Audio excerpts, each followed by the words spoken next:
Kisah perahu besar milik Nabi Nuh. Nabi Nuh adalah orang pilihan yang menjadi utusan Allah untuk menegakkan agama dan kebenaran di muka bumi. Di zaman itu, kaum Nabi Nuh banyak yang jauh dari Allah. Mereka menyembah berhala dan menindas orang miskin. Nabi Nuh selalu berjuang untuk mengingatkan pada kaumnya untuk menyembah Allah dan meninggalkan berhala. Namun mereka tidak peduli. Nabi Nuh juga memperingatkan tentang azab yang pedih dari Allah bagi kaumnya yang zolim, dan mereka tidak peduli. Suatu saat Nabi Nuh berdoa meminta petunjuk dari Allah. Lalu turun perintah dari Allah pada Nabi Nuh. Ia disuruh pergi ke hutan di gunung yang tinggi sana, lalu membuat sebuah bahtera atau kapal yang sangat besar. Karena itu perintah dari Allah, Nabi Nuh bergegas dan melaksanakannya. Banyak dari kaum Nabi Nuh yang menertawakan, termasuk istri dan anaknya. Hahaha, Nuh, sudah gila bikin kapal di atas gunung. Emangnya mau ada banjir yang setinggi itu apa? Kata mereka mengejek Nabi Nuh. Apapun yang dilakukan oleh Nabi Nuh dan para pengikutnya menjadi bahan ejekan dan cemoohan. Namun, Nabi Nuh tidak bersedih dan tidak berkecil hati. Ia tetap yakin dengan perintah Allah. Setelah pembuatan kapal selesai, Nabi Nuh dan para pengikutnya menyiapkan perbekalan. Allah juga memerintahkan Nabi Nuh untuk membawa berbagai jenis hewan yang berpasangan, ada jantan dan betina. Setelah selesai, Nabi Nuh menyeru kepada para pengikutnya, "Wahai saudaraku, naiklah kalian ke dalam kapal dengan menyebut nama Allah saat sedang berlayar dan ketika berlabuh. Sesungguhnya Allah Maha Pengasih lagi Maha Penyayang."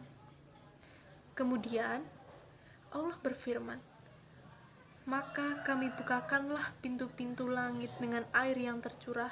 Kami jadikan bumi memancarkan beberapa mata air.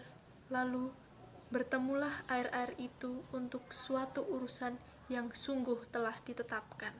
Dan pun turun selama 40 hari 40 malam. Akhirnya, bencana banjir besar melanda seluruh kota dan desa. Jeritan dan tangisan manusia terdengar di mana-mana. Mereka begitu panik karena kemanapun mereka berlari, air mengejar dan menenggelamkan mereka.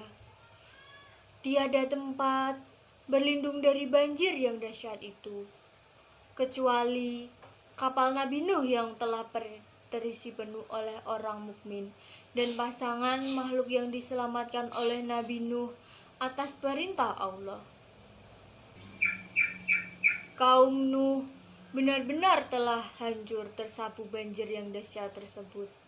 Sebelum terjadinya banjir, Nabi Nuh mengajak anaknya yang bernama Kanaan untuk segera menaiki kapal bersama kerabat dan pengikutnya. "Hai anakku, naiklah bersama kami.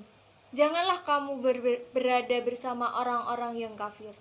Namun, anaknya menolak dan menjawab, "Aku akan mencari perlindungan ke gunung yang dapat memeliharaku dari air bah." Nabi Nuh begitu sedih dengan sikap keras kepala anaknya. Ia pun berkata, "Tidak ada yang melindungi hari ini dari azab Allah selain Allah yang Maha Penyayang." Kemudian Nabi Nuh berdoa kepada Allah agar menyelamatkan anaknya dan membukakan pintu hatinya. "Ya Tuhanku, sesungguhnya anakku termasuk keluargaku, dan sesungguhnya janji Engkau itulah yang benar. Engkau adalah hakim yang seadil-adilnya." Lalu Allah memperingatkan Nabi Nuh dan berfirman, "Hai Nuh, sesungguhnya dia bukanlah termasuk keluargamu. Sesungguhnya perbuatannya tidak baik. Oleh sebab itu, janganlah kamu memohon kepadaku sesuatu yang kamu tidak mengetahuinya.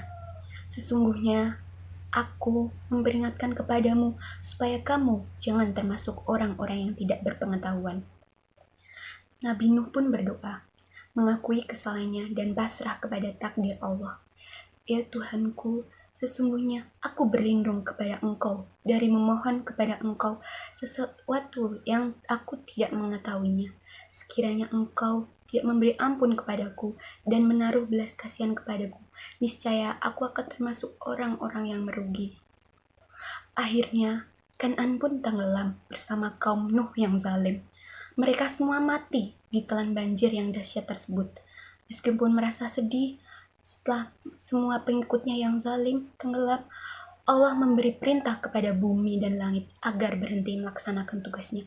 Hai bumi, telanlah airmu, dan hai langit, hujan, berhentilah. Surutlah air banjir yang dahsyat itu. Perintah pun diselesaikan dan kapal itu pun berlabuh di atas bukit Judi. Judi adalah sebuah daerah di negara Armenia. Lalu Allah Subhanahu wa Ta'ala berkata kepada Nabi Nuh, "Hai Nabi Nuh, turunlah dengan selamat dan sejahtera, penuh keberkatan dari kami atasmu dan atas umat-umat orang-orang yang bersamamu.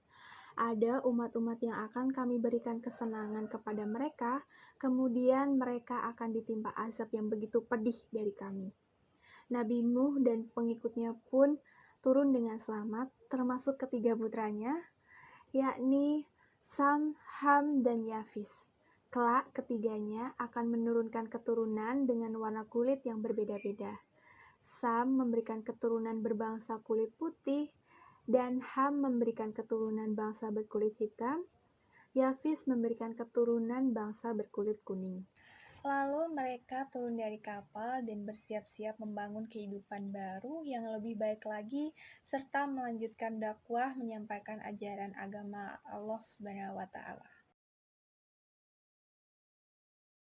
Pesan moral yang terkandung dalam cerita tersebut yaitu sosok Nabi Nuh yang melindungi dan membela kaum yang lemah patut kita jadikan teladan dalam kehidupan sehari-hari. Yang kedua, pembangkangan terhadap perintah Allah dapat mengakibatkan manusia terkena azab. Yang ketiga, kita juga patut meneladani ketabahan dan kepasrahan Nabi Nuh dalam menerima takdir yang menimpa putranya yang bernama Kan'an. Yang terakhir, dalam kisah pembangkangan, Kan'an merupakan anak seorang nabi. Hal tersebut memberikan pelajaran bagi kita bahwa yang dapat menyelamatkan manusia adalah keimanannya sendiri, bukan jabatan atau kedudukan orang tua.